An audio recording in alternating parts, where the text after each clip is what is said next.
Ezihamba phambili indaba namuhla. Umnyango wezemvelo uthi likhulu iqhaza elidlalwa amaxhaphozi.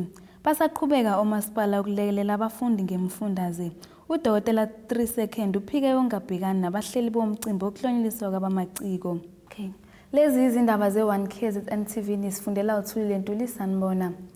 Usuku lomhla zimbili kuNhlolanja umhlaba wonke jikelele usuke ugubha usuku lamaxhaphozi World Wetlands Day nokulapho kusuke kugqugquzelwa khona umphakathi kuba wanakekele amaxhaphozi.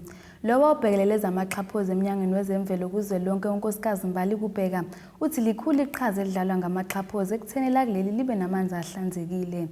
Ukubheka kusho lokhu ngenkathi kugujwa usuku elinye lamaxhaphozi elikhulukazi esifundazweni KwaZulu-Natal enxanxatheleni yezitolo iDendeli edolobheni laseMgungundlovu. Usuku lomhla zimbili kuNhlolanja lwaziwa ngosuku lwe-World Wetlands Day lapho kusuke kubungazwa khona amaxhaphozi jikelele. Umnyango wezemvelo kuzwelonke kokubambisana nenhlangano engenzi inzuzo iLiberty NPO kanye nezemvelo Wildlife babungaze lolu suku kwelinye lamaxhaphozi amakhulukazi kulesifundazwe eEdendale kwinxanxathela yesitolo eMgungundlovu. Ngokwesizulu sithi amaxhaphozi kodwa mase elungisiwe kanje sithi ama-wetlands.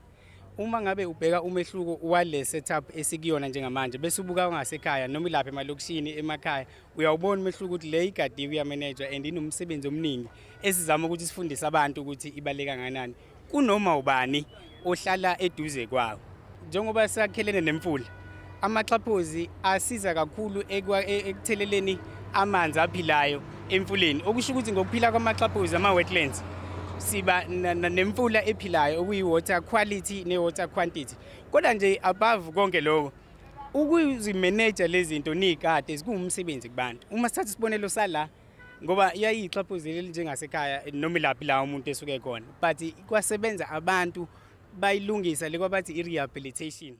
Ukuba khona kwamaxhaphozi kudlala indima enkulu kuleli kwazisa lekelele ekutheni umphakathi ukwazi ukuthola amanzi ahlanzekile.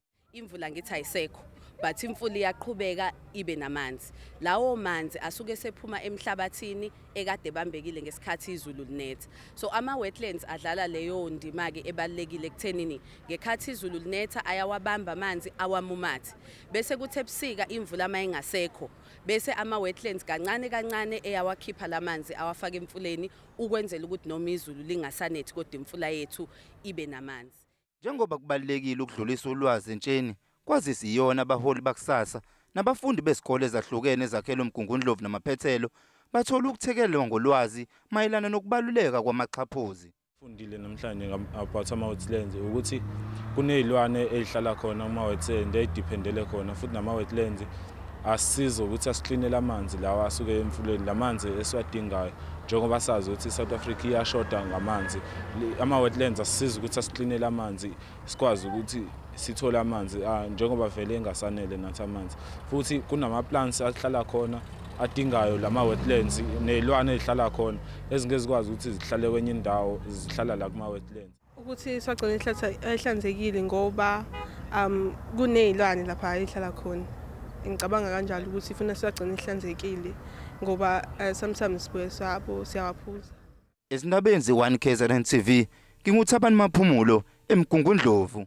Imeya yomasipala waseNdini yenyakatho nesifundazwe saKwaZulu-Natal Mnumzane Wilson Mfana Ntshangase uthi njengoba lo masipala usendaweni yasemakhaya namathuba omsebenzi engekho kahle kodwa lo masipala uyaqinisekisa ukuthi abenze kahle kumatikuletsheni balithola usizo nezidingo zakumanyuvesi ukuze bezokwazi ukushintsha izimpilo zabo. Umgazi ubekhuluma kanje njengoba lo masipala kade unikela ngemfundaze engu-48 nemfanekisano yesikole kubantwana abayi102 emcimbini obusehholo laseMnambithi iPZ phakathi. Umasipala waseNdini ubungaza abafundi abenze kahle kumatikuletsheni ngemfundaze engama-48. Lo masipala ugcina ngalapho uphinde waqomelisa nalabo abafundi abadala emanyuvesi imiklomelo yokuthenga izincwadi zokufunda ezingama-21 nemiklomelo yokuthenga ukudla engama-21. Yonke le miklomelo elinganisela kwinani eliyi100 lamarandi kumfundi emunye. Kuphinde kwahlomula nalabo abali10 abaphase kumatikuletsheni ukudlula bonke kwisifunda iZululand. Nabafundi abakumabanga aphansi naphezulu endaweni yasoLundi abayi120 bahlomule ngemfaniswano yesikole kusukela ekhanda kuya onyaweni.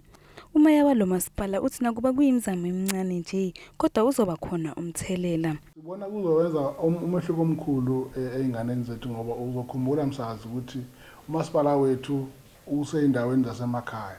Abantu abaningi abangabazali lapha abasebenzi awekho amafemu la. Ngakho ke lokho okuncane esikwenzayo sibona ukuthi kuzokhombisa nakubantu ukuthi nakuba somasipala omncane ongenawo amafemu ongenalutho kodwa lokho okuncane sinakho siyakhona ukuthi selekelele ngakho. Le mizamo esiyenzayo sibona thina ukuthi iqinisekisa lokho ehlale sikhuluma ukuthi siyafisa ukuthi senze impilo zabantu bethu zibe ngcono. Ngoba ngisho kuma priorities esiyibekela wona njengohulumeni imfundo siyibeka phambili. Usihlalo we-IFP Youth Brigade uqhuquzela abafundi ukuba bangamkhohlwa umoya ngokubanakela mase befike emanyuvesi. Lebhasari ezophuma la uma uyitrace back umsuka wayo ikati. Yonke lento eyenzeka la ingoba ikati nombono ngawo. Hayi ngayo inombono umeya mesuka lapha nje siyamdinga le kwi-Mayor's Forum. eThekwini uyashiya ekhaya ngoba uyogijulazi lokuthi aphinde azokwenza impilo zabantu basukuthi sibe njani sibe ngcono. Kubiza ukuthi sithembeke kubantu abasikhathalele. Ungafiki ke-university ukhohlwe ikati. Lo odla umhlanganiso wabashaya bonke emakhanda kwisifunda eZululand uthi ukusebenza kanzima okumenze waphumelela. Ngithole about 8. Ngithanda ukubonga nje uMasipala waSolundu ngokusiqoqa ndawonye uzosihalalisela. Ngiyabonga ukuthi ngithole i-tablet. It's part of recognition of what I've done. I want to tell abantu ukuthi it's not about mhlambe ukuba i-genius or something. It's hard work. Qala usebenze kusaqala unyaka. Then ungahlisi igiya qala kusaqala unyaka. Throughout the year uzobona kuzoba right. So make sure for matrix, make sure ukuthi una yonke study material when you start. Make sure to collect as many previous question papers to help you uzibona how normally my questions are set kanjani. Then you obviously get about level 7. Ezindabeni ze1 KZN-TV kubika uthulile Ntuli Olundi. Lo ngumelaphi wendabuko uDokotela Thulan 3 Seconds kwanyana wasemeva mhlophe empangeni enyakatho nesifundazwe uthi ukumenya kwakhe emcimbini womntakabani lapho bekuhlonyeliswa khona amacike enze kahle kumqhudelano wokuhlukanisa unyaka obuhlelwe inhlangano yomsakazeli womphakathi kufakazela khona ukuthi kungamampungo bekubhalwa ngaye emaphephandabeni ngokuthi kukhona ungaboni ngasolinye phakathi kwakhe kanye nabahleli balomcimbi. uDokotela 3 Seconds ubekhuluma kanje kwingxoxo ekhethelekile abenayo neziko lebezindaba le1 KZN-TV. Umelaphi uDokotela Thulan 3 Seconds kwanyana oke waba sematheni ezinkundleni zokuxhumana emva kokuba umculi kaMaskandi uMroza Fakude ehlukanisa unyaka ngengoma yakhe eZobulala uVan Damme ube yisimenyo emcimbini obuhanjelwe osaziwayo eGoli lapho umculi wengoma ehlonisa unyaka ebeyomukeliswa isheke lemali engangu150,000. Lo melaphi uthi ukumenywa kwakhe kulomcimbi kusho lukhulu kuyena emva kokuba bekukhona abamkhuluma kabi emaphephandabeni. Ukumenya kwami kulomcimbi obuwenziwe izikhulu ephezulu. Lo mcimbi obuhlanganisa ukuthola umfana imoto yakhe kanye nomkomelo kwa150. Lezi zikhulu eziphezulu nongumsunguli wayo lento kuyibhala uOwendlovu. Ngizophakamisa ukumbonga kakhulu ukuthi angimeme emcimbini ongaka obuhanjelwe ezukuthwana nalabo ade belokhu bekhuluma emaphepheni bephawula into abangayazi bezama ukugconisa igama lami kuqopheka umlando lapha eGoli ngehla ngendiza ngisuka la eThekwini sebengibhukhela indiza abahleli bomcimbi ngithe mangehle airport ngabona ukuthi usuqophekile umlando ukuthi abantu abadala noNkulunkulu sengiphendulele kulezi inkulumo ade sikhulunywa laba ababekhuluma lokhu angibange ngisababona nangokhalo. Unkwanyana uthi ubudlelwano obuhle nabahleli balomcimbi yikona okumenze wamenywa kulomcimbi kanti kumjabulisile ukuhlanganyela nosaziwayo waphinde wathola nethuba lokuxhawulana nomculi uMroza Fakude. Ukumenywa kwami lomcimbi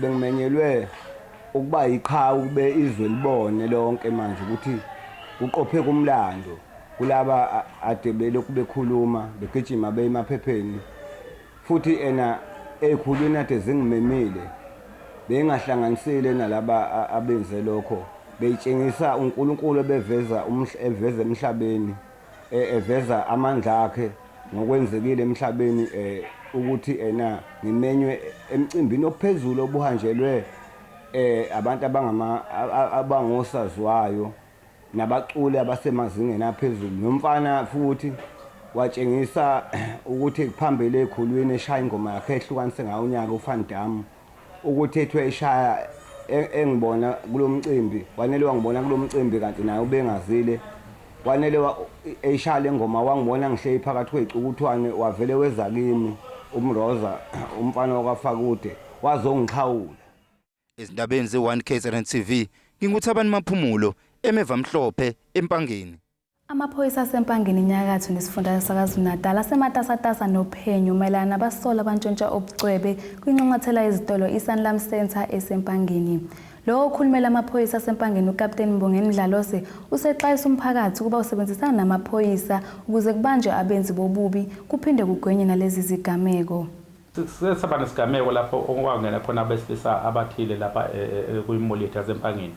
Laba lesake bebe nomkhuba ukuthi mabefika bezothatha izinto lezi ezokucebeceba amawashi amaringi izinto ezithile befika ke bekhomba abantu ngebhamu ebese ukuthi amakhabethe lana kona gcwele izimpahla lezi abayifunayo bayishaye ngesande bese bayayithatha bese kuthunywa ke ithimba lamaphoyisa ukuthi eliphenye ngalodaba kangangokuthi nje nasesigameka senzeka lapha eSanlam Center sisalandela asikaphumeleli ekutheni kube khona simbophayo asinethemba ukuthi ngohamba kwesikhathi ukhona ozoboshwa sisiqaphileke ukuthi ngabe kusenzeka njengoba emveni kwalokho nje akaze kuphinde kwenzeke isehlakalo esifana naleso kodwa ke ukuxwayisa nje kakhulukazi laba bafowethu noma abanikazi bamabhizinisi abadayisa icwebe uma kukhona bangaboni kahle abasolayo ukuthi ngahle kwenzeke kube nento ethile basheshe basihluma indlebe ukuze sikwazi ukuthi sishala amaphoyisa ayoqapha ukuthi ngabe mhlambe lokho abakusolayo kungahle kwenzeke nesikwazi ukubopha abantu abafuna ukuthi benze ubugebengu ezindaweni ezidayisa ucwebe. Ake sibheke engosini yezomnotho.